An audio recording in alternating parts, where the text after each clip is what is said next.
না। আমার কাছে ক্ষমা চাও, আমি ক্ষমার দরিয়া নিয়ে তোমার দরবারে হাজির হয়ে গেছি। লা তাকনাতু মিন রাহমাতিল্লাহ, আমার রহমত থেকে তোমরা নিরাশ হয়ে যেও না। সুবহানাল্লাহ। একমাত্র আমার আল্লাহর সৃষ্টি ছাড়া তোমরা কে বলবে? আল্লাহ। আমার রহমত থেকে তোমরা নিরাশ হয়ে যাও।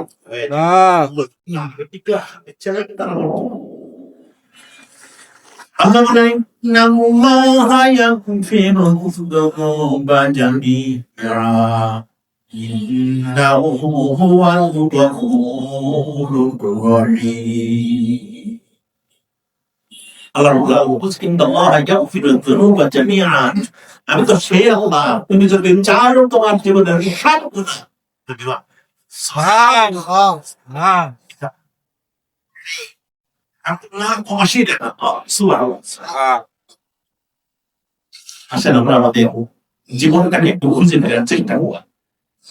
কত সম্পদ, কত মানে শান্তি, ক্ষমতা, মৃত্যু, আমরা সবই তো দিকে সে আমাদেরকে যদি আমরা আসলেই চাই চাস, তাহলে তার অনুসরণ করলে আল্লাহ।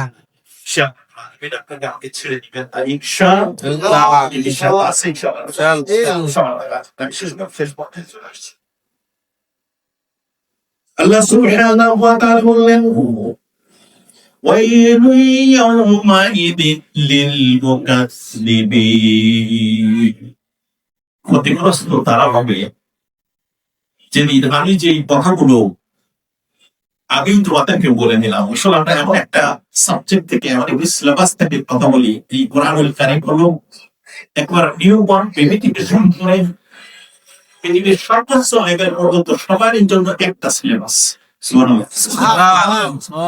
5 বছরের বাচ্চার জন্য সেই সিলেবাস, প্রেসিডেন্টের জন্য সেই সিলেবাস, বিশ্ববিদ্যালয়ের ভাইস চ্যান্সেলরের জন্য সেই সিলেবাস, ওই ইউনিভার্সিটির একজন পিয়নের জন্য সুইপারের জন্য একই সিলেবাস। সুবহানাল্লাহ।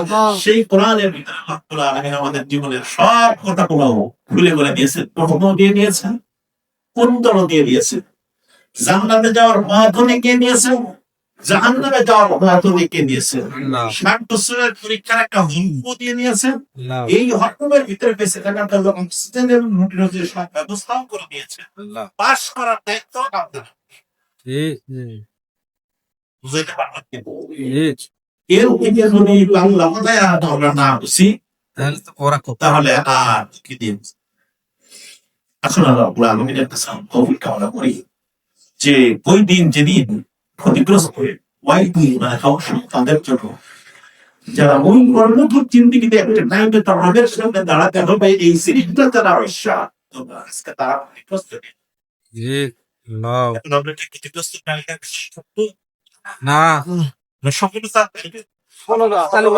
রাব্বুল আলামিন আজকের এই তাফসীর থেকে আমাদের সর্বদন্তের তালিকার ভিতরে গৌরব করে সেটাও কিন্তু ওয়ালাইকুম আসসালাম। হুজুর একটু জানার বিষয় ছিল মাঝখানে।